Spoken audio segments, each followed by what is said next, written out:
ng paliwanag, eh, kasama siya diyan, boss, 'no? Kasama siya diyan, oh. Siya ang pinaka main host kung masasabi nating ano, eh, dahil siya yung lagi nating nakikita. Kailangan namin ng paliwanag diyan, oh. Go after this fake news. These fake news that are floating around. We're gonna go after the libelous posts against her. Wow, mukhang madami kayong pambayad ng lawyer, ah. Mukhang madami ho silang pambayad ng lawyer, mga kababayan, kaya gano'n. Hahabulin namin yung mga nagpe-fake news about kay CJ Hero. Ako, binlag ko kahapon. Nagtatago si CJ Hero, may question mark. Pero mukhang nagtatago naman talaga, eh. Di ba? Kasi nasaan niya yun? Nasaan niya yun, mga kababayan, yung host ng ano tawag diyan? Peanut Gallery, Maleta Network. And she's a woman of character.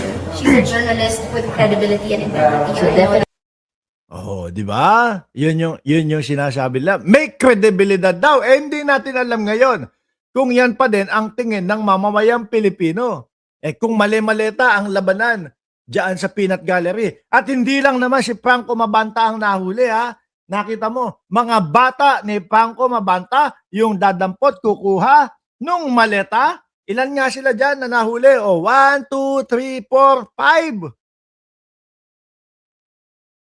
So, ang tingin ko dito, mga bossing, eh talagang yung buong Peanut Gallery, no, mga kababayan, ay ganito ang lakaran. Eh mismo yung pinaka founder, eh. Yun yung nasa kote ho, mga boss chief amo sir, eh. 'Di ba? At saka ito ho, mga kababayan. Naalala nyo, merong ipinost si Franco Mabanta o may pinost yung Peanut Gallery na, Martin Romualdez, alam namin ang ginawa mo. May video kami, ganito, ganyan, no? Eh, bakit hindi ilabas yung video? Kaya ngayon ho, mga kababayan, si Roque gusto pa yatang ipalabas yung Ratbo ni Franco Mabanta. Ay, sandali! Putang ina, sorry. Mali. Mali. Nadala lang ho, mga kababayan. Nadala lang ho, mga boss chief amo, sir, no? Iba pala ang gusto ipalabas, mga boss chief amo. Lilinawin kasi naman ni Roque. Naklang puta, oh. Sabi dito, mga kababayan, ulitin ko ho, nagkamali lang po, mga bossing. Nagkamali lang po. Hindi po Ratbo ang gusto. Hindi po malabas Duterte. Okay. Paging Franco. Sabi, Paging Franco, ilabas mo na kasi naman pabitin tong si Roque kapag ka nag-post, eh. Kaya kung ano yung naiisip natin, eh. Akala natin sausage, mga kababayan. 'Di ba? Paging Franco, ilabas mo na kasi.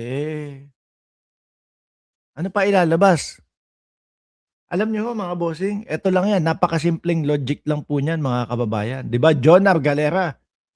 Kung meron talagang ilalabas itong mga ito, at kung meron talagang ebidensya ang mga ito, kung may video man na makakapag-diin kay Martin Romualdez, eh bakit hindi pa linalabas?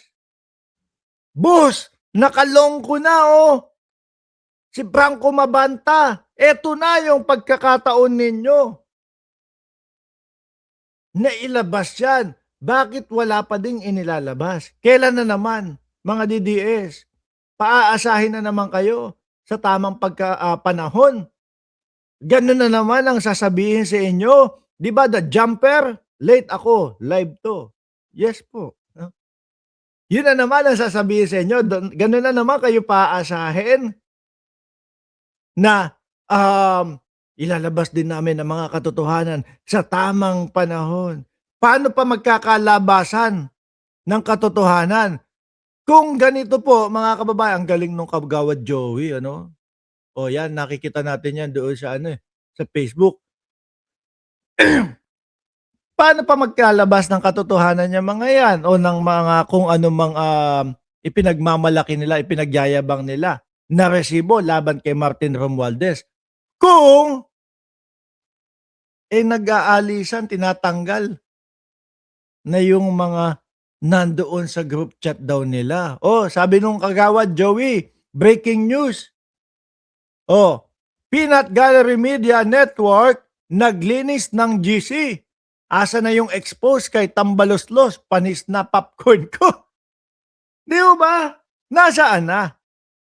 Ang hindi ko maintindihan sa inyo, mga DDS, gigil na gigil kayong mapatanggal, gigil na gigil kayong masebak si Pangulong Bongbong Marcos, gigil na gigil kayo na maipakulong si Martin Romualdez. Pero pagdating doon sa pinaka madiin o pinaka dapat na ginagawa nyo, ilabas yung resibo laban dito sa mga ito. Bakit biglang sa tamang panahon ang sasabihin ninyo? Pwede ba naman yun? Kung ako ho, mga kababayan, ang pinaka nagrereklamo, abay, ilalabas ko agad dyan. No? Para matapos na agad, para tanggal na agad, para sibak na agad, para kulong na agad. O bakit ganon? Hindi ho, iba ho yung pinagtatanggal, tinanggal yung mga, ayan, aba si Bernadette. Sino kaya si Bernadette? No, kilala niyo si Bernadette? Pati si Edu Manzano pa yata. Oh, ayan, tinanggal din si Edu Manzano. Pati si CJ tinanggal din. Anong nangyari? Baka bubuwagin, sisirain, aaloy na yung pinaka-GC nila. Baka may mga mag-screenshot pa. Oh. Kilala niyo ba si Bernadette kung sino yung nagtatanggal, nagsibak? Pati yung James Dickey, no, na nagsasabi, may kredibilidad daw ho. Mga kababayan, pati yung lawyer na doon din pala sa loob. Ano na nangyari dyan? Wala na. Giba na. Sayang ang maleta. Ngayon, ang tanong natin, mga kababayan. Nakita nyo yung dami ng host? Pati sila Edu Manzano? Ngayon, ang tanong natin, mga kababayan, natanong din yata ni Melvin Matibag, paano nila nasusustain?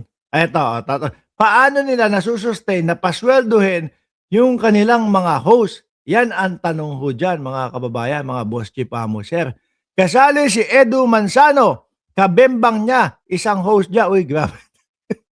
Ang tanging shout out to sa inyo. Tagal na ako di naka-join ng live, sabi ni Jun Guerrero. At tanong din ho yan ni Attorney Melvin Matibag, mga kababayan. Tingnan po namin ngayon,